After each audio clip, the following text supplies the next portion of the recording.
Greetings, music lovers. I'm Ace, and you're tuned in to For the Rotation, the podcast where DJ stories become the soundtrack to your success. In each episode, we'll embark on a journey through DJ stories that transcend music, weaving through the highs, the lows, and the transformative power of resilience. Join me as we explore the rhythm of accomplishment, turning obstacles into opportunities as we learn how my guests did it all for the rotation.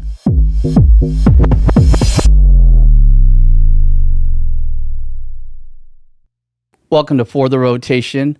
I'm Ace. I can't say enough about this guest. I'm one of the biggest fans of his, and I am so honored that he took the time out to spend and speak with me about his career. And I'd like to introduce you to DJ Melo-D. Peace, Ace. Peace. Good to see you, bro. Thanks for having me on today. Thank you for being here, man. I mean, I just feel so honored to have you here. Thanks, man. And Very kind of I'm you. so excited to share your story and learn more about where you came from and how you got to where you're at. And I know that there's going to be so many things we can cover, but at the same time, people are going to be extremely inspired by this. Man. Hopefully. All right, Melo. So let's just start off with, how did you fall in love with music? What's your beginning with music, and how did that happen? Sure. As far back as I can remember, my folks, they just always had music around in the house. We had a modest home stereo system. I was born in 1973. All right. So my earliest memory is I was probably 2.5, 3 years old. My mom actually has a photo, but I would just sit and I wasn't old enough to operate the turntable or the cassette deck and the receiver. But my mom, I remember her, she would sit me down, she'd put the headphones on me, and then either her or my dad, they would let me pick records, but they would put them on the turntable so I could sit and listen to them. And this is probably mid 70s. So, my dad, my folks, they grew up in the 60s. So, they had classic rock records, Beatles, Elvis, some ballads, oldies.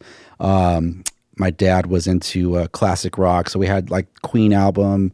What else? My mom was into dance music. I mean, my parents were in their mid-20s in like 75, 76. So my mom got really into disco and R&B and stuff. So we had a little bit of everything. And I just always loved just listening to records. And then fast forward, I think it was either my 4th or 5th birthday. They bought me one of those Fisher-Price portable turntables. Right. And they had this little 45 crate that held maybe, 15 or 20 45s, little, box. And they let me take 10 records of theirs and have my own little kind of setup in my bedroom. So when I was old enough to kind of pick up a needle and, I would just sit there and just listen to records. So yeah, that would be my earliest memory of just being around music. So you came from a family of record collectors. Not collectors. I mean, it's just I think, back in those days, they, I think everyone kind of fancied themselves as a collector. True. Because it was really only, vinyl or records, cassettes, and 8-track tapes. Yep. So that was your only access to music. So if you were into music or you heard a song that you liked or there was a group or an album that you fancied, you would go to the record store and you would buy it. So, but again, my parents they didn't have a huge collection, but, when they got married, they kind of combined their collection. And most of it was 45s. And we had maybe, I'd say the equivalent of 2 crates worth of, well, maybe more. Yeah, about 2 crates worth of albums and 12 inches. Right. But again, all those genres that I just spoke of. Wow. So that's amazing. That's a huge inspiration for would lead to what I can say now, which is in your career, and how you've become a DJ, and you having maybe this fascination, right, with records, and it's just become a part of your life now. Yeah, it never goes away. Yeah. Yeah. So when did your hands first touch a turntable? Like a real turntable, Technics 1200. Yeah, when did you get that? We all know how difficult it is to obtain one. Yes. So do you have a story about that? I have. Yes, I do. It's. I'll give you the Cliff Notes version. Okay. But in high school, I graduated in '91, Whitney High School in Cerritos, where I grew up. Mm-hmm. And there was a guy who we actually became really good friends. Kind of just after high school. He was a year older than me. He was class of 90, and he went by DJ White Knight. And he was just dope. I mean, he had like the full sound system. He had, you know, Technics 1200s, a Newmark 1650 mixer, the Sherwin Vegas, the Trussell, the lights, everything. And he used to DJ all the dances, all of the student events at our high school. Yeah. And you know, I just used to just love being in the room, and I would just fanboy just because he was so good. I mean, it just like, we're talking, you know, 86, 87. So, you know, DJs like Joe Cooley, the K-Day Mix Masters, Jazzy Jeff, Cash Money, like all the greats. I mean, he was like, I mean, in my mind, thinking back, he was a very, very close second. He was very competent for where the bar was for back then. Wow. And so I just used to enjoy listening to him. I just used to watch him. And so he was the one that kind of inspired me, you know, long before I kind of got my hands on an actual turntable. But that was, 85. Because I started middle school in 85, and my high school was actually 7 through 12. So anyhow, he kind of inspired me. I was like, oh, wow, that's so dope. I want to do that. You know, I have some records, you know, so I begged my parents for 2 years, like, to please buy me a turntable. I need 2 Technics 1200s, and but equipment was expensive back then. Yes, I mean, you know, relatively speaking. So, you know, I think a pair of Technics 1200s was probably $1,000 out or around $1,000, and if you wanted like a, you know, a premium DJ mixer, it was, you know, those were costly as well. Speakers, I mean, you could spend north of $5,000 easily on a full rig, you know, kind of what White Knight had. But my parents, you know, and looking back now, they didn't fight me on it, but you know, I'm still a kid. I'm 15 years old, and so they had seen me kind of, you know, go through like my video game phase, and they'd see me get into skateboarding, and you know, so I think, you know, looking back, because I'm a parent now, so I kind of understand, they were kind of looking at it, well, this could be just another kind of passing fad for him, and we're talking, you know, this isn't a $70 skateboard, this is $500 and maybe some change. So they were a little reluctant, but I think, you know, eventually, like, they gave in, and they bought me, Santa Claus brought me one turntable for Christmas in 1987. And so that was, to answer your question, that was the very first time I actually got to touch and put my own record on a Technics 1200 and just like start to use it, like, you know, like an actual DJ turntable. So because I only had one, I quickly pretty much jacked that home stereo system. It was a Kenwood. So I took my dad's receiver and I took the cassette deck, and then I took it into my room. They actually bought a new one for the family, for the living room. And I set up kind of like my own rig. I used to that's how I would practice. I would have the receiver, I would play a cassette, and then I would try and mix along like the little crate of records I had, you know, that I would buy locally at record stores out here. I would try and just mix along to whatever was playing in the cassette deck. And the receiver actually had a knob on it that would allow you to navigate between the different modes. So there was, you know, cassette, phono, or there was, you know, FM, AM, cassette, phono, and then right next to the phono there was an auxiliary input, but I didn't have anything plugged into the auxiliary. And then I figured out that if I took the knob and I turned it from phono to auxiliary, that's how I could mute sound. So that's how I started to kind of learn how to scratch a little bit. So I to turn sound on and off using the turntable. So that was pretty brutal though, because after a while, like we're talking like a, you know, a 70 steel knob, like would really dig into your hand. But yeah, I mean, to answer your question, that's kind of how I got my start. That's DJing. Fascinating. And it kind of this story rings to me like with a lot of other stories that I've heard. It was just the tenacity, or like the determination, right, of like wanting something so bad, and then like and going for it, right, even if you don't have all the tools, right, and then that builds character, wouldn't you say? And then actually makes you grow into the person that you are, right? And would you say that helped you appreciate like the next level, like that when you finally got to? Yes, absolutely. I mean, and you hit it on the head. You took the words right out of my mouth. It's that want. You know, when you really, really want something, and you're deeply passionate about it, and you want it so bad, you know, like you said, you'll just make the most of what you have. You know, so in my case, it was just taking the tools I had in front of me, one turntable. Okay, I'm going to figure this out. I'm going to try and at least like make the most of it, maximize like what I have, Right. you know. And then eventually, like I connected with 2 other classmates, and they had actually a coffin. They had a full rig. They had 2 techniques, and they had a really dope Newmark mixer. They had speakers. So we kind of combined, and we were called the Soundwave Dimensions. That was like my first mobile crew. And then eventually we grew into, we were able to get the opportunity to play those same high school dances at my high school. And then we started doing like just little things around the way, house parties, 16th birthday parties, you know, kind of like the typical come up gigs, like, you know, for anyone starting out back in the 80s. So that's just building your way towards something that you were destined to become. And like, so let's move a little bit forward. Once you started doing these gigs and like, and you know, with this little crew that you had, how did you, what was the next thing that happened in your career? And what was the next level or next step? And how did that come about? The first thing that comes to mind is, again, going back to kind of starting at 87. So I was a bedroom DJ for, I'll just say 3 years, because my very first gig, the first gig that we, Soundwave Dimensions, ever did together, I was a senior in high school. So this was 1990, and school had just started. So this is the fall, and we had the opportunity to play. It was a noon dance. Like maybe 2 or 3 times a year, we would get like an extended lunch. There'd be like an hour and 5 or an hour and 10 minutes. And then we had this big, just open room. It was called 1314. It was basically 2 classrooms combined, but it was a big open space where they used to host noon dances, assemblies, things like that. But every now and again, they would do these noon dances. And so that was like literally my first gig, my first time ever DJing in front of anybody. So the next thing that really stands out is, again, going from like that window 87 to 90. I mean, you know, I just, again, studying all the greats, like all the pioneers that came before me, listening to Jazzy Jeff and the Fresh Prince, Cash Money, DJ Skratch, EPMD, the KD Mixmasters, growing up out here in Southern California.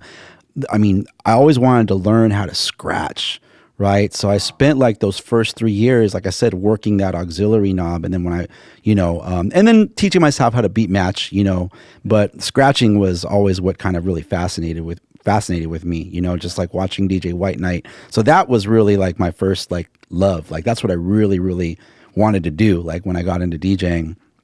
And so fast forward to that first dance, 1990. At this point, you know, I had practiced quite a bit, and you know, I had, you know, just enough confidence to kind of get up there and in between, like, you know, transitioning from record A to record B, like add a little bit of cuts like in between. And so that was kind of, and then like fast forward another year, 91, I graduated, and one of my classmates, she had this kind of summer party. And so she's like, Dave, you want to DJ? And I was like, yeah, of course, you know. So it was a local house party in Cerritos, and it was just a bunch of kids that we went to high school with. But there's probably like, you know, 40 or 50 kids there. And I remember kind of towards the end of I couldn't tell you anything about like how I started my set or how long I DJ'd, but I remember at the very tail end of the night, I just threw on a record and just started scratching, and like everybody kind of came up and like, you know, they were just watching me, and like they were just, I could just feel it, you know what I mean? Like they were kind of like, you know, nodding their head along, and they were just watching me do it. And I was just, and I remember at that moment, I was like, okay, I'm getting pretty good at this. Like I'm starting to learn, I'm starting to excel, and you know, my cuts are coming out clean. You know, there's a few techniques I, you know, struggled with for a while, and now I'm executing them like publicly in front of an audience. And so that was like the next big kind of thing for me. And that was like 1991, summer of 91. I just remember that moment. I don't know why. It's the little things like years later that stand out. And it was just such a good feeling, because it was like kind of this unspoken respect, you know, because they had seen me do that first dance a year ago, you know, in 1990. And then like, you know, my progress over the course of that year, like, again, I could tell like everyone kind of just, you know, they didn't say anything, but like I could just tell they kind of took notice. And, you know, they kind of like, when I was done, they kind of like gave me like the head nod and, you know, the fist bump. Awesome, and so yeah, man. it was a dope moment, man, for sure. So I'd love to understand this, and I don't know if you ever thought back about this or thought about this. What led to that one moment, you know, where you finally got this moment of like, not, I would say maybe it confirmed, right? It showed you that you've arrived in a certain way, right?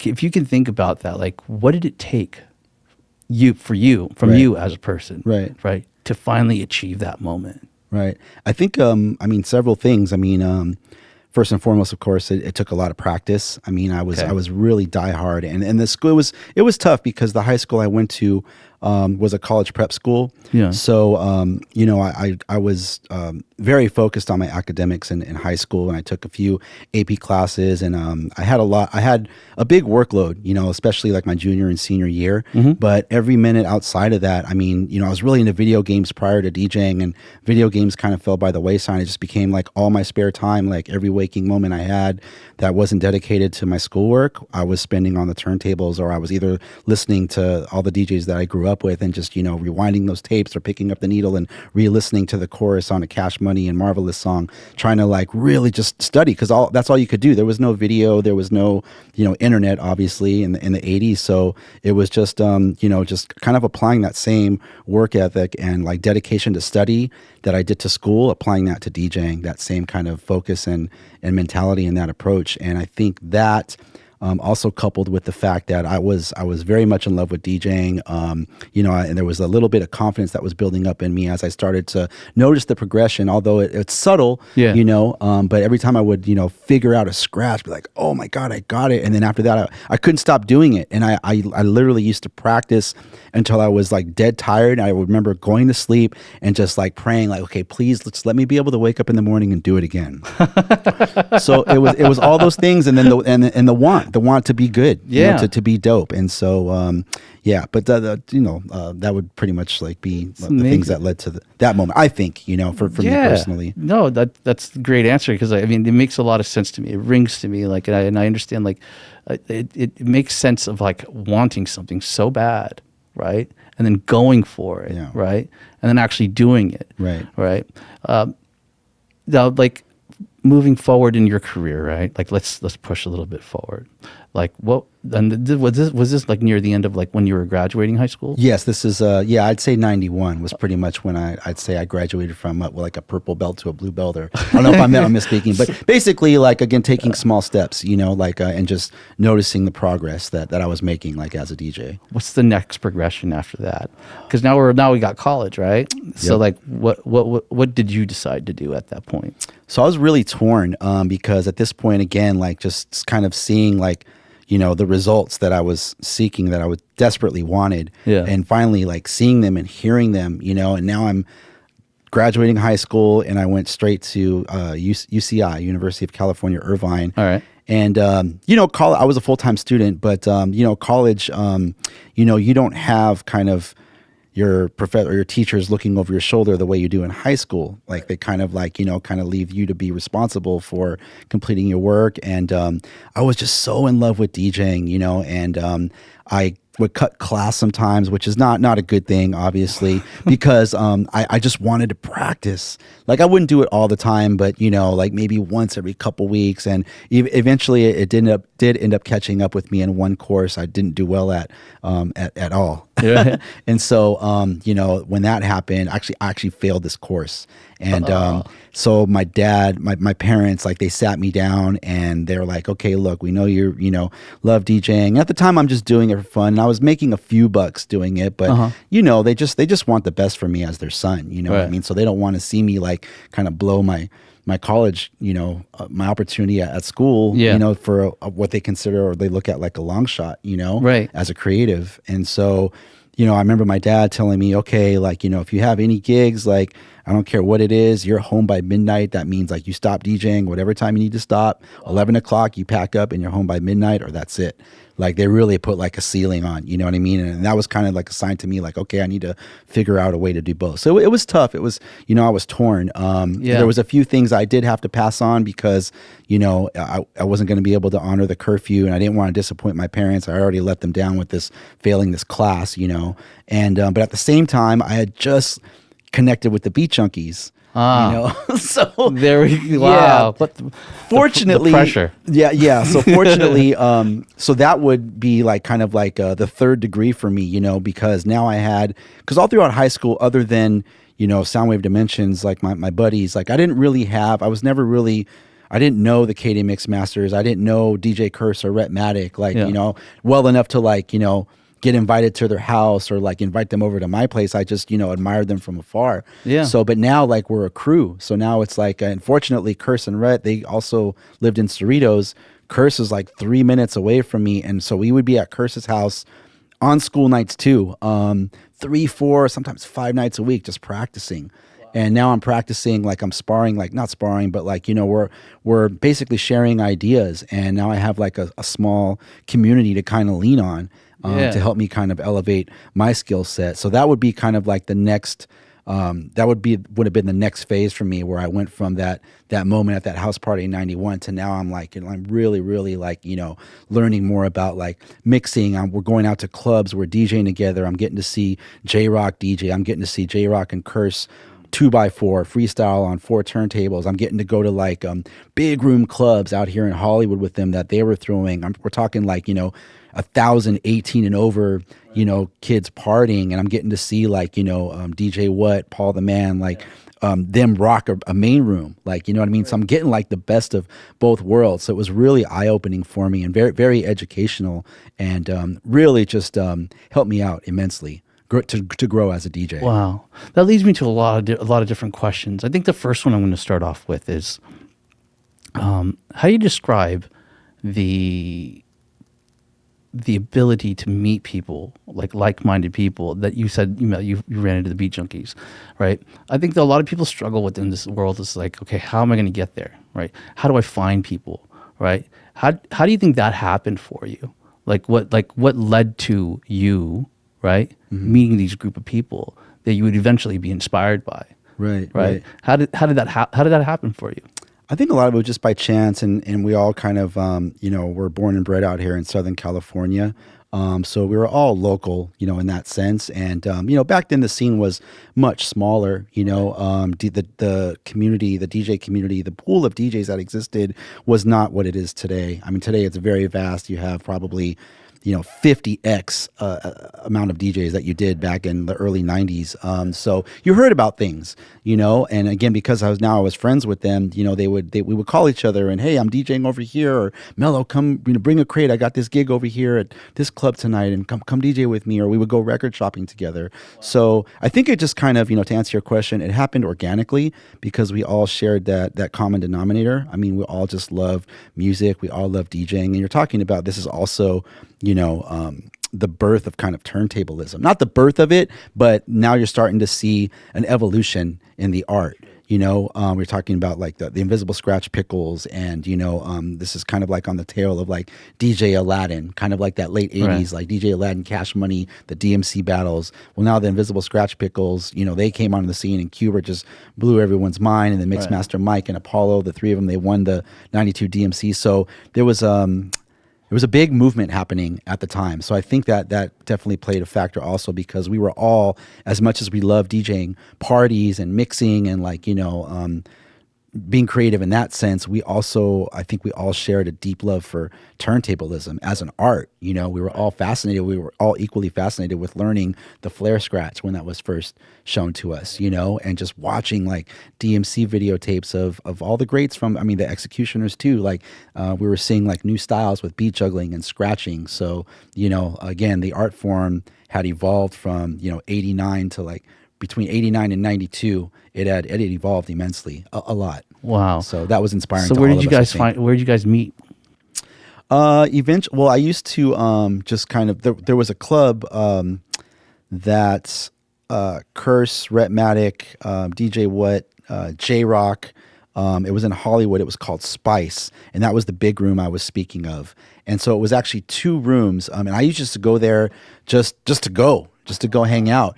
And part of the reason for that was because there was 2 rooms. So there was the main room where DJ What and Paul the Man, they would just play like all the 80s R&B, freestyle, electro, just all the bangers, at that time, and just have the dance floor pop in. And then there was a basement downstairs that was smaller that held maybe 150, 200, and that's where they would set up 4 turntables. So I could walk in there any given week, and I could see J-Rock and Curse DJing together. I could see J-Rock do a solo J-Rock DJ set, Rhetmatic and, somebody else partnering up on 4 turntables. So I would literally like go into this club. I would hang out like upstairs in the main room because that's when you first walked in, and I would like kind of just watch and like just like catch a vibe in there for maybe like 10 minutes. Be like, all right, time to go downstairs, and I would just be down there for the rest of the night because that's where they were like, you know, kind of like I said, just like doing more artistic things. Yeah, you know, upstairs it was more about like rocking the party. Yeah. And then downstairs was more like, you know, that's kind of where you know, that was my go-to. You know what I'm saying? It reminds me of something that I've learned a while ago, though, where it's like if you want to be a part of something, you got to be a part of the environment. Absolutely. And then also, if you want to be around like-minded people, you got to go find them. Yeah. Right. And that's just gonna take you to where your purpose is or where you're trying to go. Yeah. Right. So my next question was like, you know, did you have a mentor, or would you say the group that you belonged to was you guys were all mentoring each other, or did you get mentored prior to? I'd say the former. I think that's a fair assessment. Again, we were all kind of coming up together. I was probably the late bloomer in the crew because Rhetmatic and Curse, J-Rock, they all started DJing probably 83, 84. And again, I got my start a few years later. Right. And I apologize. I realized I didn't even answer your last question. So how we connected was, so I would show up to this club and, you know, every week, literally every Thursday night, clockwork. And finally, after 5 or 6 weeks of this, you know, it was Curse that came up to me one night. He's like, dude, he's like, you're here every week. Bring some records next time. That's like, bring some records next time. So he invited me, like extended his, you know, his arm, his hand out, like, and, you know, welcome me in. So I did. I showed up the next week with a little bag of records, and they let me jump on for like 15, 20 minutes. And same thing. I mean, maybe I did a couple things or had a mix or two that caught everybody's ear. And, you know, outside of that, I think they had seen me around enough, and maybe at this time, again, I had a little bit of a reputation, you know, just locally in Cerritos, so I think they had probably heard my name, and then so, you know, then seeing me come out to support, you know, their events, and just like, they could probably just tell like how I was equally in love, just as in love with DJing as they were. Right. So Curse invited me. He's like, come out. And then after that, the rest was kind of history. Like we started, you know, going record shopping together. Curse would invite me over. Hey, J-Rock's coming over. Rhetmagic's coming over. Come by. We're going to hang out. We're going to practice, you know. And then they would invite me out to gigs and stuff. So that's how we actually that's how they, you know, I became part of the Beat Junkies. That's an amazing story, man. It's an amazing story. You know, I just wanted to ask you something about the progression and actually becoming who you became at that point. Would you say that in order for you to have become such a great at your craft, right? Does it require a certain level of obsession? Yes, in a strange way, it does. It does, right? You have to almost. Well, at least me. I can't speak for everyone. Everyone's wired differently. Mm-hmm. But me personally, I overly obsessed with DJing. You know, from the smallest things, the smallest details, like literally to give you an example, the chirp Skratch, right? Which is basically, I know we're getting technical here, but the chirp Skratch is basically, it's two motions. It's a forward and a back, and then you use the crossfader to turn the sound on and off, right? So you get two notes. Right. I was so obsessive to the point where I was, again, going back to my inspirations, DJ Aladdin, Joe Cooley, Tony G. I was always fascinated with sharp scratching, like really high pitched, almost aggressive, right, like that. So I would literally obsess like with how much I would have to. I used to scratch like this with my hand on the outside of the record when I first started, but I would obsess with, okay, like I would almost measure like, okay, I have to bring my hand maybe about 2¼ inches out to get this degree of sharpness. Right. And then if I bring it like half of that distance, I get kind of like a warmer, almost like drier, muddier, you know, you get like that contrast. So just little things like that to kind of give you some perspective. But I used to obsess with just everything about each, and I still do. I'm very methodical about just everything, whether it's a 2 turntable technique, a scratch technique, if it's just a 1 hour DJ set. Mm-hmm. You know, I like to I think this all stems back to me, the way I approach school. I just like to be prepared. and to kind of have like at least somewhat of a game plan Right. on how to approach like any DJ set, whether it's a showcase, like a 15-minute, turntable style performance, or again, if it's a DJ set or if it's a club or whatever. I kind of just like, I don't like to, I'm not one of those guys that likes to just kind of show up and, okay, I'm here. Let's just see what happens. Yeah. So yes, I think you do. I think you definitely do have to, have a little OCD in you to, for any creative, whether you're, no matter what kind of artist you are, not just DJs. But yeah, I agree with that 100%. To become a master of your craft. Yeah, definitely. So when was the moment where you actually found out that, okay, you know what? I can do this for a living. When did that? When did that? Where did? I mean, am I skipping too many steps? No, not at all. Not at all. Or is because I love going chronologically. Yeah, so we can really understand how you grew into who you are. So am I hitting the right note? No, absolutely. Okay. Yeah, so when was that moment? So not too long after that, again, the Beat Junkies, we officially formed in the year 1992, and we started competing. I had won a couple of smaller like local battles, and so now again, I'm in college now, so the very first battle I won was actually a battle of the college DJs. So it was all the UC schools would send out one. It was called Represent. They would send, each UC school would send one DJ to compete in this battle, and it was right here in LA.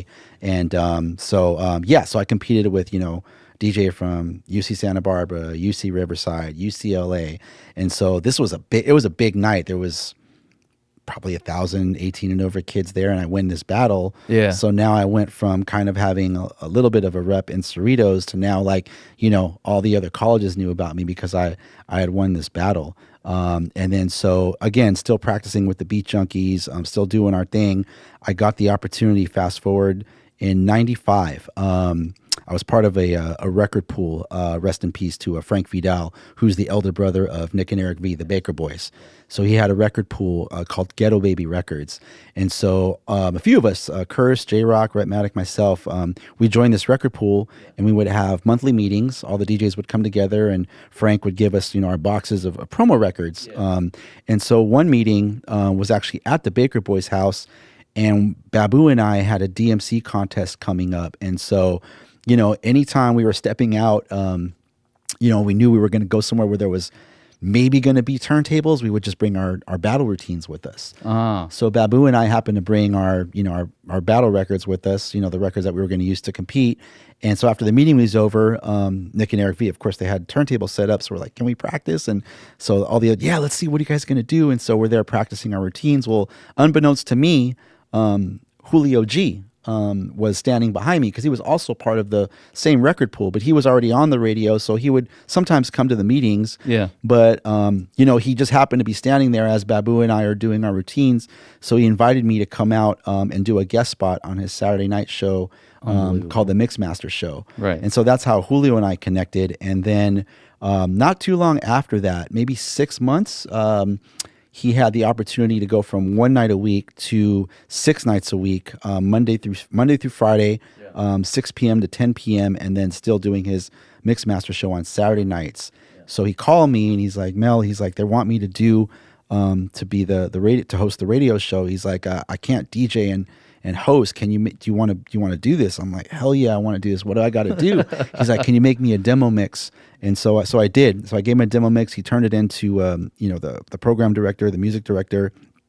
They gave me a shot. And so to answer your question, sorry, it's a long-winded answer. No. But that was the moment where I actually I was like, wow. I was like, I actually got a job on a big radio station in my hometown in Los Angeles. And again, this is 96. So it was February of 96 when the Beat hired me. So that was a really big deal. It was a big moment for me. And it was really cool to be able to go home and tell my parents, well, I got this job, and it's going to pay me $700 every 2 weeks. It was I felt like I made it, because again, there was no internet. So that's how people listened to music. It was either you pop the CD in your car or a cassette in your car, or you listen to the radio. So a lot of people listen to the radio. And so that was a big moment for me.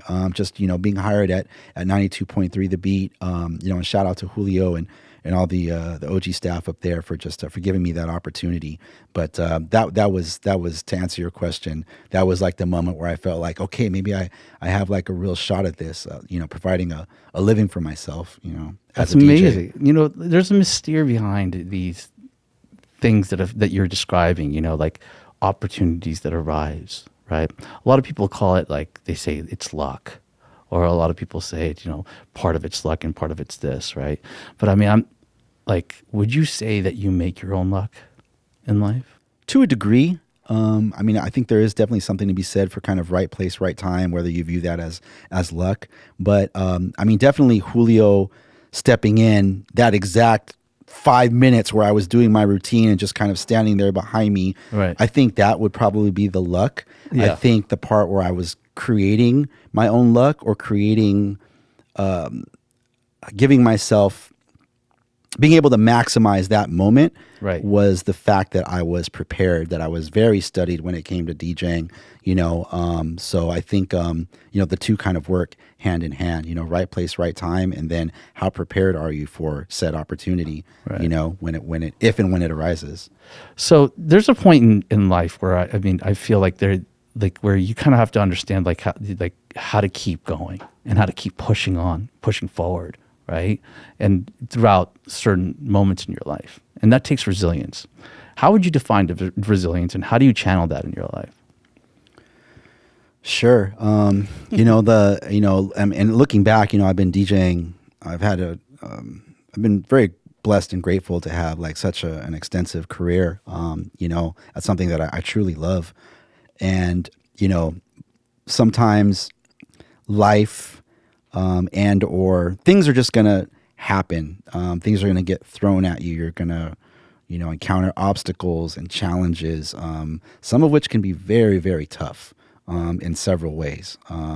Mentally, probably for the most part, can really set you back as far as, just your confidence, and, kind of makes you at times almost second guess yourself, second guess your worth, second guess your abilities. Am I as good as I think I am? Am I capable? Can I carry on? I mean, is this it? Have I hit a ceiling here? Have I plateaued? And I think, you really have to dig deep, when you get thrown those monster challenges. You really have to dig deep inside yourself. Sometimes for me, that's taking a break from DJing and from music to really just kind of like, again, dig deep inside myself and think, okay, just kind of think things through. Because when I, it's hard for me to enjoy being creative when I'm not in the right headspace. Okay. So whether it's something that happens that's DJ related or something personal, a lot of times that it will put a strain on my ability to be creative. Okay. So in moments like that, me personally, I like to take not long breaks, but just a few days to kind of just clear my head. Maybe I'll listen to music, but I don't feel like I'm in the right headspace to be creative and, record a 1 minute routine for Instagram. Like I feel, because there's other things going on in the back of my head. Right. I feel like I'm almost forcing it. Like it's almost like I'm being a little disingenuous to the craft in a sense. So, but, going back to your question, that's what I do to kind of sustain my resolve, is kind of think things through, from a number of different perspectives, because now at this point, yes, music and DJing is a career for me, but it's, I have more at stake now because I'm, married, father of 3. I have a family. I have other responsibilities. I have business partners, with the Beat Junkies. We have, a few small businesses and things happening. So sometimes it gets really overwhelming. And so, during those moments when they do happen, although infrequent, not that, fortunately for me, like not that often, I often have to just kind of step away and just, like I said, just kind of think things through, sometimes talk it over, with someone very close to me. Yeah. Just, having friends to lean on helps. And then, after that, like, okay, those things are helpful. And, then I kind of like get my bearings back and I think, okay, you know what, like, it's not the end of the world. Like whatever happens, I lose a gig or, something like that really sets you back, like as a DJ. I was just going to ask you, was there a moment in your life that happened? Oh, sure. Can you share a moment where you were actually challenged? Oh, yeah, for sure. I mean, there's been a few, but... and how did you overcome it? Okay, so yes, here's one that stands out. So this is fast forward to 2006. So I started the beat in 1996. Julio and I were at 92.3 The Beat from 1996 until about 2002.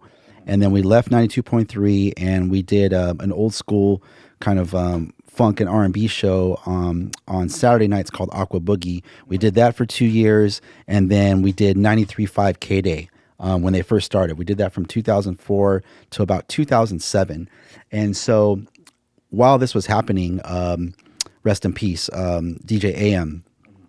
Unbeknownst to me, he would listen to me on the radio, and so through a mutual friend that was working at 93.5 K-Day at the time, she kind of connected me with him. And at the time, my now wife, she was living out in Las Vegas, and so I would go visit her. And AM had just started his first residency at a club called Body English at the Hard Rock. Yeah. So, we would text from time to time, and I would text him like, hey, I'm coming out to Vegas, and be like, you got to come out. So finally one night I went out, and same thing. He was like, man, bring some records, come DJ with me. So it was cool, man. I'll never forget that night. It was so fun. We had dinner at Nobu, and then he took me up to the club. And so anyhow, fast forward, he ended up leaving that residency, and pretty much like he put together a really nice email on my behalf to the managing partners over there. And then I was given an opportunity to become the next resident after he left. Okay. So that started for me in 2006, February of 2006. And I was at the Hard Rock from 2006 till the end of 2009.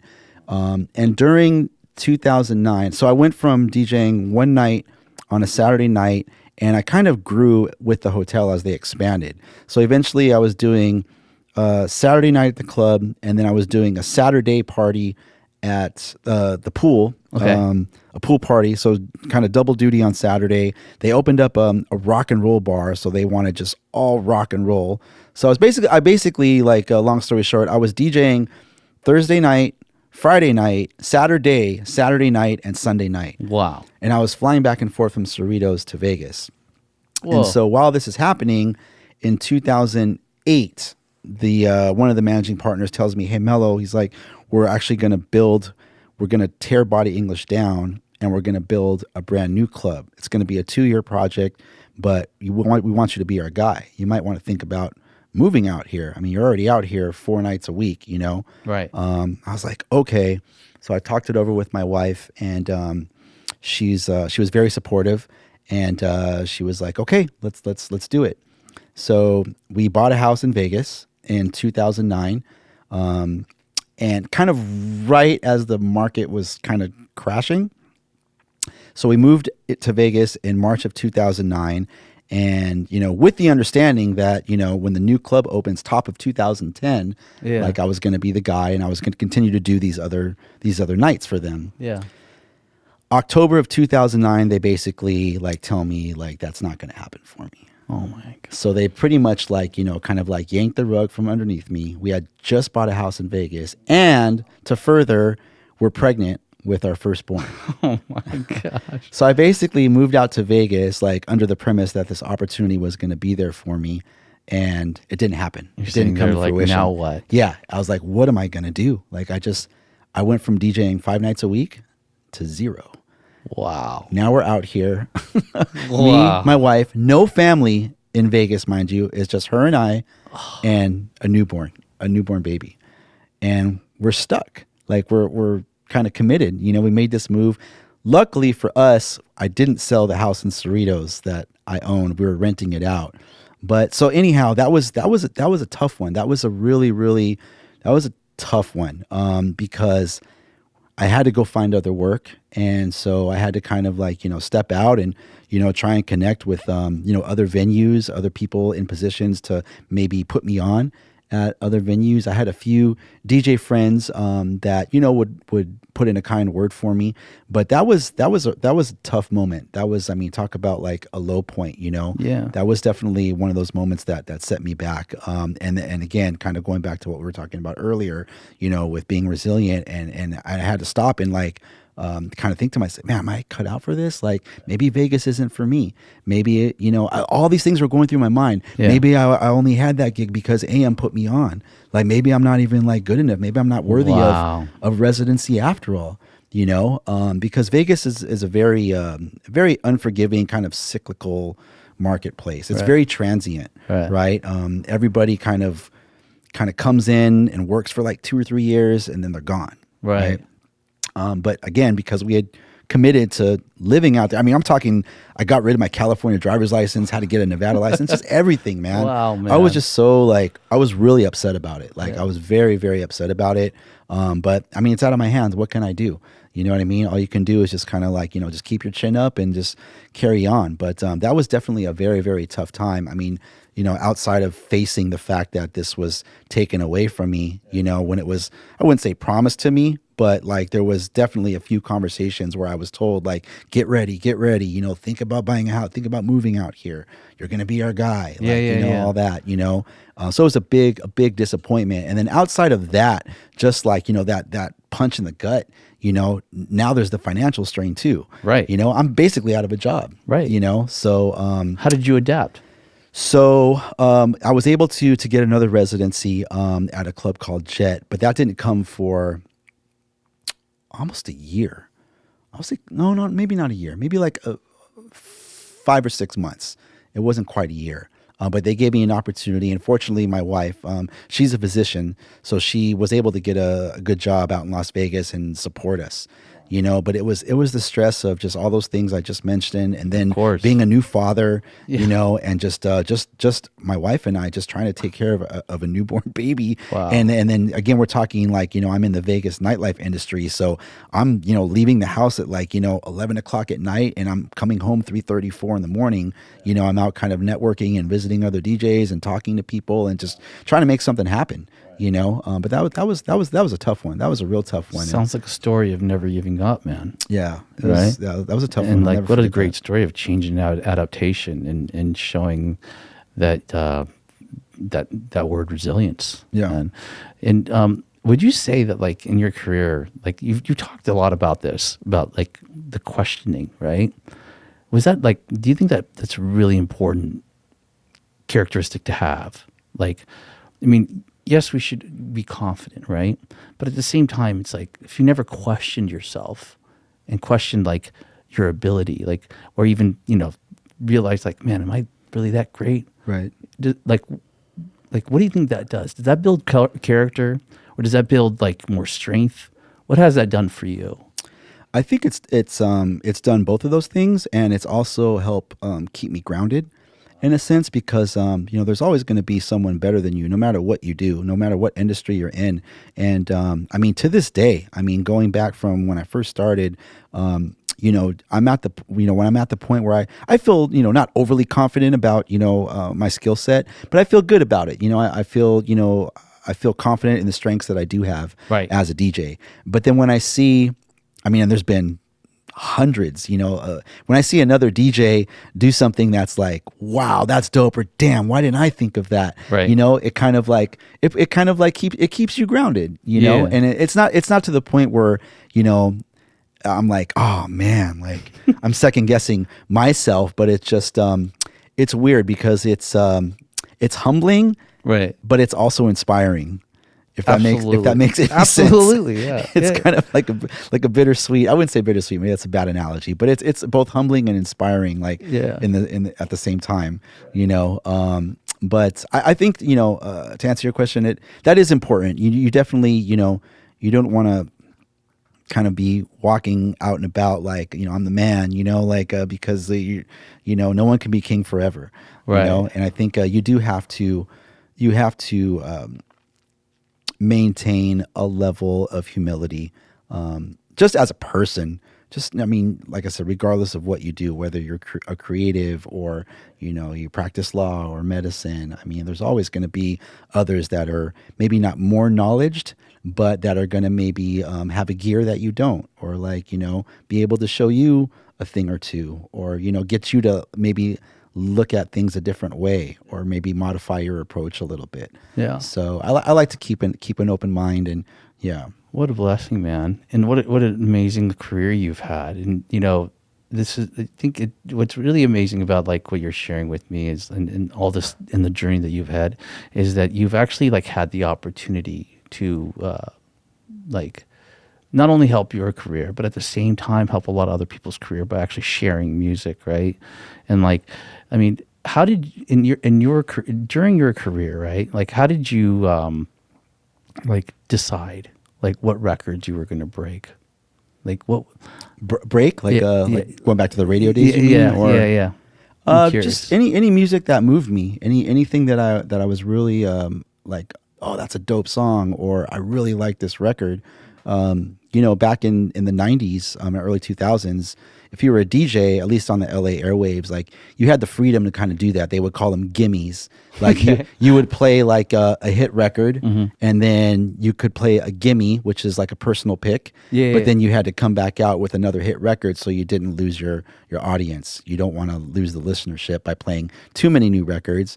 So again, like late 90s, this is kind of like the golden era of like the boom bap, independent hip hop, movement. Yeah. So I was playing everybody from Dilated Peoples to Madlib, Quasimodo, even the Visionaries, Elemento. There were so many records that I would buy at Fat Beats. Not anything on Raucous, but like Mos Def and DJ Honda and Mos Def Traveling. There was just so many. There was dozens of records that I used to I would just play on the air because I loved them. And it's funny because this many years later, 20 odd years later, from time to time, if I'm out somewhere and, another DJ approaches me, sometimes they'll, oh, Melo, I used to listen to you on the beat. I remember when you used to play, Traveling Man by DJ Honda and Mos Def.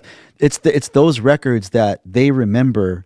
It's those gimme records that they remember me playing. They don't remember me playing Outkast or, like the hits, the A records. They remember me like playing like these indie records because you wouldn't hear those anywhere else, Right. Apart from, of course, like a specialty hip hop show, but that was pretty unorthodox for like, I kind of bent the rules sometimes, but for, a primetime radio slot Monday through Friday, I'm DJing at 7:00 at night for an hour, to be able to play 4 or 5 gimmies, within that hour, was pretty cool.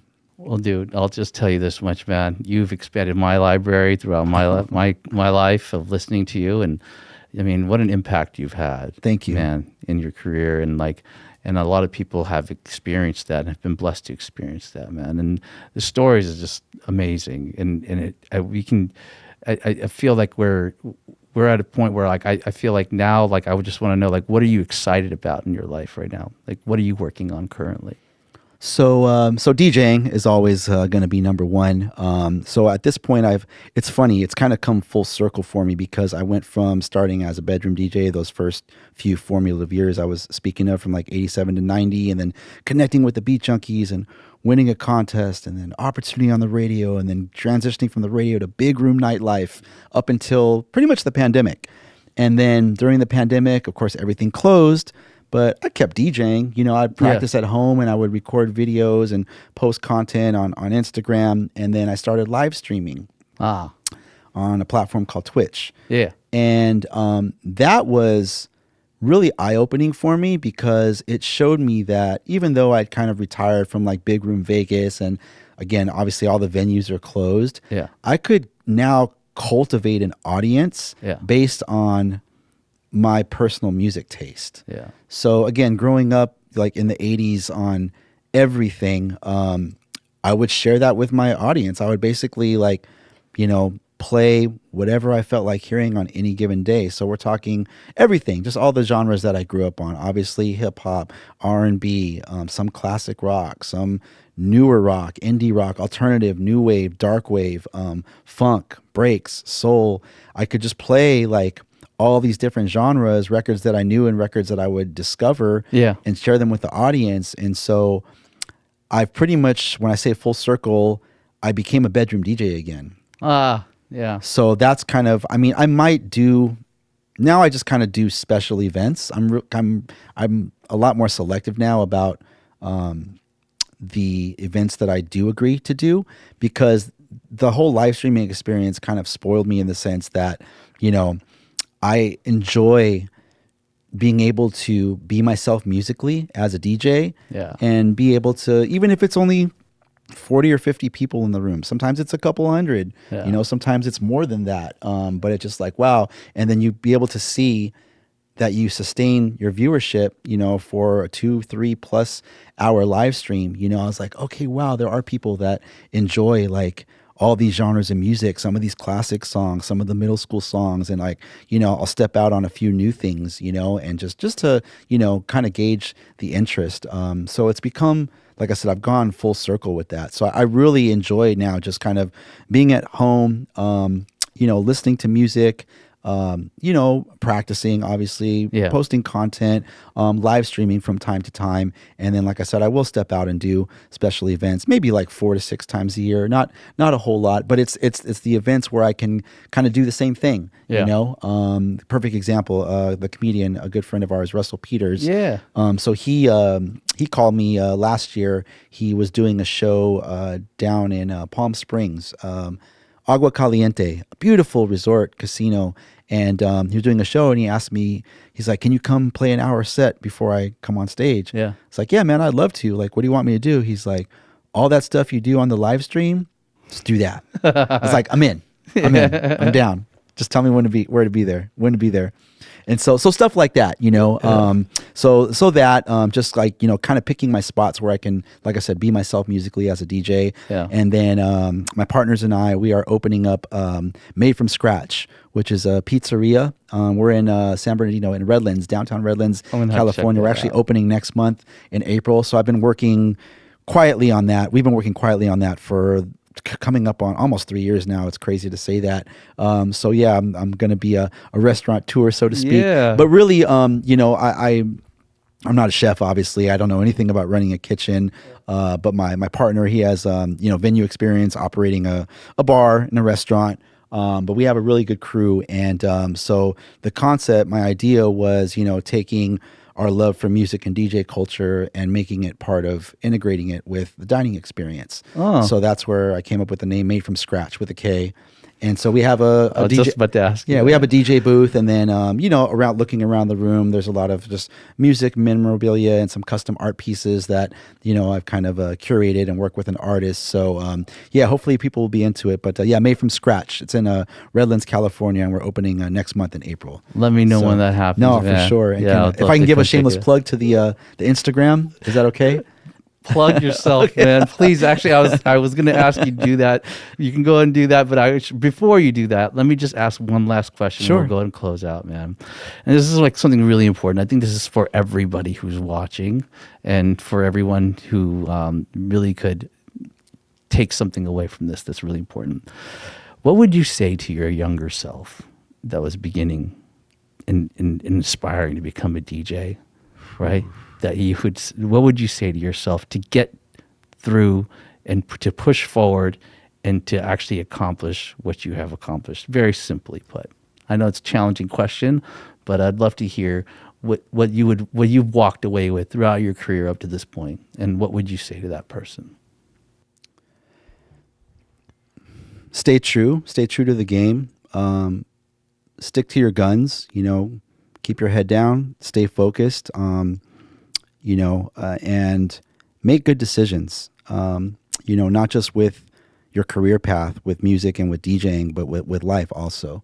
You know, I've definitely learned a few hard lessons along the way that were on me, because I made, a poor decision, or I use bad judgment, and I think it's okay. You live and you learn.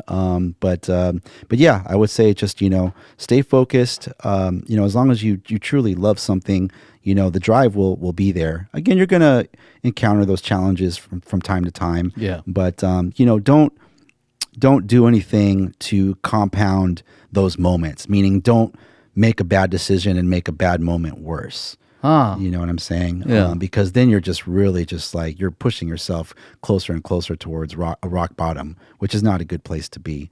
You know what I mean? So that would be my advice to anybody, and to my younger self, if he's out there somewhere. Just keep pushing forward. That's what I took away from that, man. Indeed. Yeah. Indeed. All day. Please let everybody know how they can find you, man. Okay. So on me personally, I'm at DJ Melo-D, DJ Melo-D, on Twitter, Instagram, twitch.tv/DJ Melo-D is where you can find my live streams. And I kind of just do it, like I said, for fun when I have time, but 2 to 3 times a month, mostly on the weekends. That's kind of like my downtime in the studio. And then Made from Skratch. We are Made from Skratch with a K, SKRATCH, Made from Skratch Pizza on Instagram, at Made from Skratch Pizza on Instagram. Opening April 2025. That is so dope. Very excited about that. Would love to have you come out, man. And please. Yeah, it's going to be, like I said, just the DJ booth is there for pure vibes. You know what I'm saying? So I'm looking to have kind of just, guest DJs come in and just share their musical taste with us and all the guests, and, come catch a slice. And it's I'm really, really pleased with the way that the whole project has turned out. The place, it truly is beautiful. I mean, it's going to sound biased because it's, it's my place, but as it should be, yeah. I'm really, you should be very proud of it. Yeah, I really am happy with the way it turned out. I'm really excited for everyone to come out and see it. So if anybody who comes to Los Angeles, because this is like streamed all over the world, right? Look them up, check them out. Please and always do. check out DJ Melo-D. Look them up, man. One of my favorites. Absolutely one of the most fantastic DJs I've ever seen live, man. Thank you so much, Chase. Man, it's been an honor, man. You're a good brother, man. Thanks for having me, man. Thank you so much, Thank man. you. Yeah. Thank you for tuning into For the Rotation. If you found inspiration in today's episode, please like, comment, share, and subscribe to our channel. Please visit fortherotation.com to view more episodes and support our podcast by purchasing some cool merch. You can also find us on all social media channels at For the Rotation to engage with our community of dream chasers. Until next week, keep the inspiration flowing and your dream alive, and return to learn how we do it all for the rotation.